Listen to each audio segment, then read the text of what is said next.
Guys చూడండి మేము wet మార్కెట్‌కొచ్చాము. So, నాకిది క్రాబ్ కనిపించింది. చాలా బిగ్ సైజ్‌లో ఉంది ఇదైతే. లైవ్‌లో ఉంది గైస్ అసల. దీంతో కొంతసేపు ఆడుకుందామనైతే ఇక్కడ కొంతసేపు ఉన్నాను.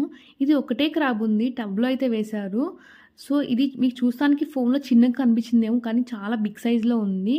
సో, దాని కళ్ళు కూడా చూడండి చాలా క్లియర్‌గా కనిపిస్తున్నాయి. మేము ఇంత పెద్ద పెద్దవి ఎప్పుడు తినలేదు కానీ మీడియం సైజ్‌లో అయితే తిన్నాను నేనైతే. సో, మేమైతే వీటిని పీతలు అంటాము. లైక్ ఒక్కొక్కళ్ళు ఒక్కొక్క టైప్ అంటూ ఉంటారు కదా! సో, దాన్ని మొత్తం కట్టేసారు చూసారా? తాడుతో కట్టేసారు మొత్తం అంతా. అలా ఓపెన్ చేసుంటే అది కరుస్తదంటారండి మేబీ ఇదైతే. నాకు తెలీదు.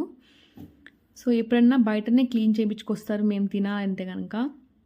అది నా హ్యాండ్ పెడుతూ ఉంటే కదులుతూ ఉంది పాపం. అసలు దానికి భయమేసిందేమో. నన్నెక్కడ తీసుకెళ్ళి కూరొండుకు తినేస్తదేమో అని దానికి చాలా భయమేసింది పాపం. నేనేం నిన్ను కూరొండుకు తిననులే, నువ్వేం బాధపడకు అని కొంతసేపు దాన్ని అట్లా దాంతో మాట్లాడి అక్కడి నుంచి వెళ్ళిపోయాను. Bye bye. హమ్